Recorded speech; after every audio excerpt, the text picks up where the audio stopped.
Shinben Book 6, Chapter 152. Nakuha nga ng Calapan City ang ikalawa nilang pagkatalo sa CDO team. Natapos nga ang laban sa score na 120-97 at naging dahilan ito upang kalampagin ng mga supporters ng Rangers ang buong venue. Makikita nga rin na ang mga players ng Rangers ay naglakad na papunta sa bench ng Calapan upang makipagkamay sa mga nakalaban nila. Nakikita nga si Kyrie na may talokbong na puting towel sa ulo habang si Kyle naman ay nakasuot na ng shirt na black na may tatak ng team nila sa harapan. Habang papalapit nga silang dalawa sa bench ng Calapan ay agad silang napatingin kay Mendez. Nakabihis na nga rin ito ng isang shirt na kulay blue at makikitang nakasakbit na nga sa likod nito ang kanyang bag. Sa pagdating nga ng mga players ng Rangers sa tapat ng Calapan City bench ay doon na nga rin kumawala ang malakas na palakpakan mula sa mga manonood. Makikita nga si Coach Vlad na kalmadong inalukha ng kamay si Coach Isaiah. Salamat sir sa magandang game. Seryosong wika nga ni Vlad at tumango naman si Isaiah na napabuntong hininga na lang. Kinamayan nga niya ang coach ng kalaban at marahang nagpakita ng ngiti bilang respeto sa ginawa nitong paglapit sa kanila. Good game.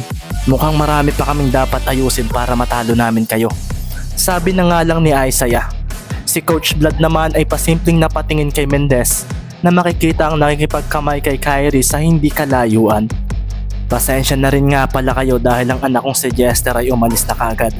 Matigas kasi ang ulo ng isang iyon. May ngiting wika na nga lang ni Coach Vlad at tumango naman si Isaiah. Magaling din ang anak mo.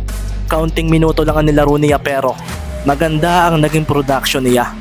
Nasabi na nga lang ni Isaiah at napatawa naman si Vlad. Nakapagtala nga si Jester ng 9 points, 1 assist, 8 rebounds, 1 steal at 3 blocks sa paglalaro nito sa huling quarter ng laban. Mabuti na lang at okay ang mood ng batang iyon. Sagot naman ng coach ng Rangers. Samantala, makikita naman si Kyrie na seryosong pinagmasdan si Mendez nang makipagkamay siya rito. Good game, pero talagang kami pa rin ang nanalo. Wika nga ni Kyrie at sa pagkakataong ito ay hindi niya maramdaman ang kumpiyansa na mayroon ito noong tinalo niya ito sa Palawan. Tipikal na reaksyon din naman daw kasi ito ng mga natatalong teams. Salamat sir sa magandang game. Papanoorin ko na lang uli ang replay ng laban nating ito para pag-aralan. Kulang pa. Malayo pa nga yata talaga ako. Sabi na nga lang ni Ricky at si Kyrie ay napakuyom nang marinig iyon. Bigla niyang diniinan ang balikat ni Mendez. Ayaw ko ng ganito sa sunod na game natin. Malinaw. Bulalas nga ni Kyrie at si Ricky naman ay marahang napalunok dahil parang nakakatakot daw ang datingan nito ngayon. Si Kyle naman na abala sa pakikipagkamay sa mga kakampi ni Ricky ay marahang napangiti dahil hindi naman daw ganito ang kakambal niya sa mga nakakalaban nila na tinatalo nila. Hindi ninyo ako kaya. Malayo pa kayo sa team namin. Imposibleng manalo kayo sa amin ngayong season. Ito ang madalas na naririnig ni Kyle sa kanyang kakambal o kung minsan ay hindi na ito nakikipagkamay sa mga talo ng team. Napangiti naman si Ricky at napabuntong hininga. Parang iba kaya yata ngayon Sir Kyrie. Masaya akong nakalaban kayo. Ang galing ninyo. Wika nga ni Ricky at nang marinig ito ng mga players ng Cagayan de Oro ay hindi nila mapigilang mapangiti dahil may ganitong klase pa pala raw ng player sa ligang ito. Humble na magaling. Anong pinagsasabi mo Mendez? Bulalas na nga lang ni Kyrie na marahang naging suplado. Nang lumampas nga siya kay Ricky ay nakita na lang niya si Baron at Larry na nakaabang na makipagkamay sa kanya kaso. Nilampasan niya ito at dumiretso na lang siya kay Coach Isaiah at kay Sir Jason. Tarantado ang Kyrie na ito sabi na nga lang ni Baron at napatawa na lang ng marahan si Kyle na nakangiting kinamayan si Mendez. Sa totoo lang, hindi siya nakikipagkamay sa mga talo ng players unless gusto niya kayo o itinuturing na kaibigan. Wika nga ni Kyle na ikinaseryoso na lang ni Nasimeron at Dison. Kung sa bagay, hindi rin naman kami interesado sa isang iyan. Sabi na nga lang ni Baron at pinaglalapitan na nga nila sina Quirino at Digma upang makipagkamay. Pasimple nga rin silang napatingin kay Ricky at pinapakiramdaman nilang ekspresyon nito. Ayaw daw nilang iparamdam na hindi sila natutuwa sa resulta ng laro at gusto nilang iparamdam na wala lang ito sa kanila dahil parte ito ng basketball. Lahat ay pwedeng matalo. Kumusta? Tanong naman ni Kyle kay Ricky. Ngumiti naman si Ricky. Pasensya na Sir Kyle, ang pangit ng naging laro ko. Natatawang sagot ni Mendez at si Kyle ay biglang ginulo ang kanyang buhok. Nagtala nga si Ricky ng 26 points, 10 assists, 12 steals, 2 blocks at 14 turnovers sa game na iyon, at para sabihin niyang pangit ang laro niya ay talagang hindi raw kapani-paniwala. Pinagsasabi mo, ang laki na ng improvement mo. Nagkataon lang na okay ang laro namin pareho ni Kyrie. Tandaan mo, all one na tayo.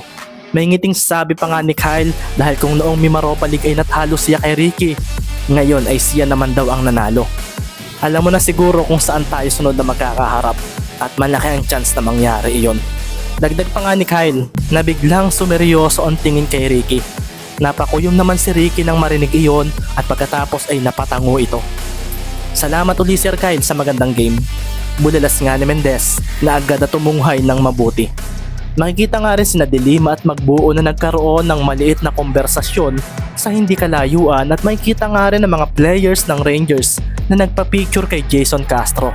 Si Kyrie nga ay kumuha pa ng bola at tumabi agad siya kay Sir Jason Castro para kuhanan ng picture ni Sebi Panlilio. Pasensya ka na kanina sa ginawa ko. Bigla namang wika ni Mistal kay Mendez nang makalayo ang ilang mga kakampi nito rito. Si Ricky naman ay napangiti ng marahan nang marinig iyon mula sa player na iyon. Wala iyon sa akin sir, parte iyon ng game. Sabi nga ni Ricky at si Mistal ay napangiti agad at nakaramdam ng tuwa sa sinabi niya. Bago nga umalis ng venue ang dalawang teams ay lumapit pa nga si Kyle kay Ricky. I-message mo ako kung ano ang lagay ni Maki. Sige, sabi nga ni Ricky, at ngayon nga ay pupunta na sila sa isang ospital na malapit dito sa venue dahil doon daw dinala si Romero after nitong may injured. Sa TV or live sa mobile na lang daw nila papanoorin ang sunod na dalawang laro na mangyayari. Ito nga ay ang laro ng Zamboanga at Palawan, at ang huling laro ay ang Jensen laban sa Manila. Sa paglabas nga ng Kalapan team sa venue ay napasulyap si Mendez sa isang lalaki na nakatayo sa may tabi. Bumuga ito ng usok mula sa kanyang vape at napalingon nga rin dito ang ilang mga players ng Kalapan City. Ang siraulong si Zulueta, bulalas naman ni Baron, at makikita naman si Magbuo na napaseryoso dahil ito ang player na agad siyang tinalo kanina nang maglaro ito. Hoy, ang dumi mong maglaro. Bulalas pa nga ni Larry at si Coach Isaiah naman ay napasigaw sa kanyang mga players. Hayaan na raw nila iyon, lalo pat hindi naman daw sila nito tinawag o pinansin.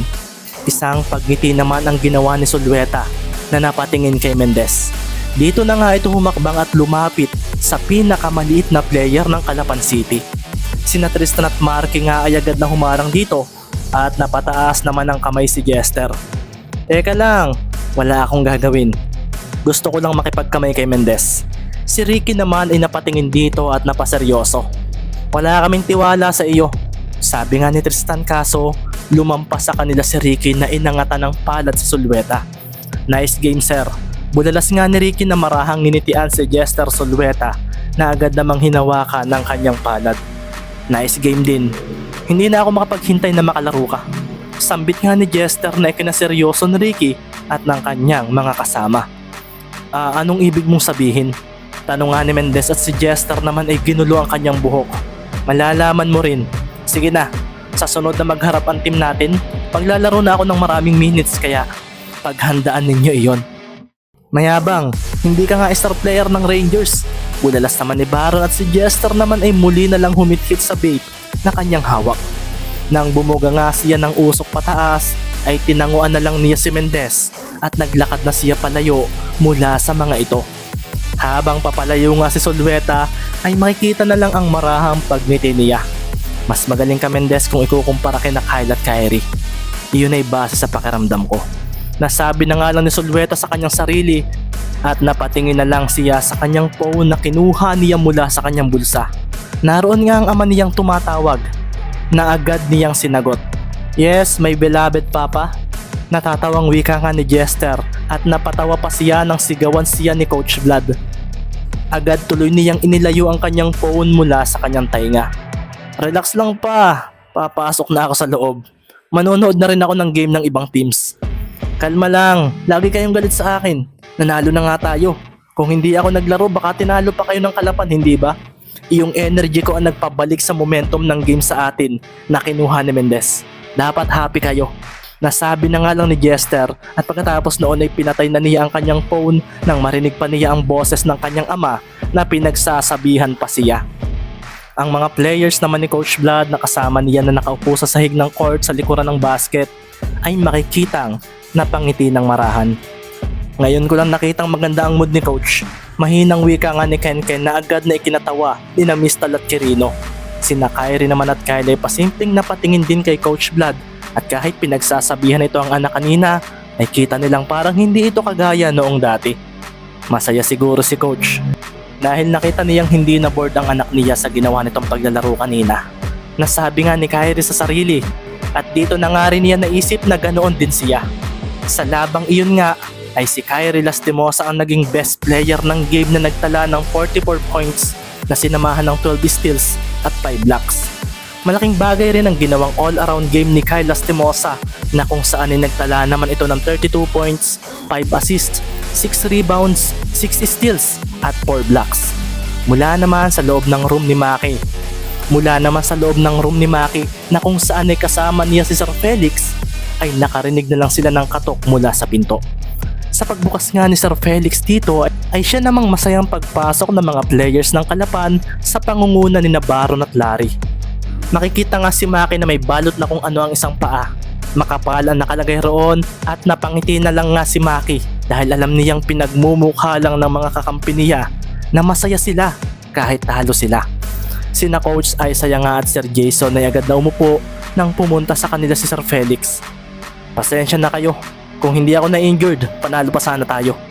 Wika nga ni Maki. Hindi ka sure, pero hinayaan na naming panalo ang Rangers kasi ang tunay na mga bida ay sa huli na nanalo. Pagmamalaki pa nga ni Larry Dizon. Sina Carlo naman at Ricky ay seryosong pinagmasdan ng paa ni Maki na may balot ng benda. Mukhang hindi raw ito minor injury kung pagmamasdan. Baka hindi siya makapaglaro kaagad. May grade 2 sprained ankle siya. Sabi nga ni Sir Felix na ikinaseryoso na lang ni Coach Isaiah.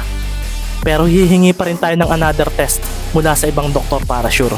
Dagdag pa nga ni Felix at si Isaiah ay napabuntong hininga na lang. Siguro kailangan na muna nating bumili ng saklay para magamit niya sa pagbiyahe natin. Samahan mo muna siya Felix pabalik ng Mindoro. Pagdating natin sa Maynila, nasabi na nga lang ni Coach Isaiah na marahang pinagmasdan ang ngiti ng kanyang mga players dahil sa pagyayabang ni Baron at Larry kay Maki na natatawa na rin lang. Nang mga sandaling iyon din nga ay makikita si Ricky na pasimpleng nakasulyap sa kanilang tatlo. Kung hindi agad makakalaro si Kuya Maki, malaking problema ito dahil Makati ang sunod namin makakalaban sa Biyernes. Sabi na nga lang ni Ricky sa kanyang sarili. Sumagi rin nga bigla sa isip niya ang nangyari kanina sa laro nila kontra sa CDO City at hindi niya maiwasang mapakuyom. Sa mga sumunod namang laban sa Gensan ay nakuha nga ng Palawan ng panalo laban sa Zamboanga dahil sa clutch plays ni Derek Soco sa huling minuto ng laban at sa sumunod ay tinalo rin ng team ng Puerto Princesa City ang home team ng Gensan nang magtala ng parehong 30 plus points sina Rare Marquez at Calvin Barrientos. Naging dahilan nga ito upang makalamang sila ng 10 puntos sa pagtatapos ng larong iyon na nagpatahimik sa venue.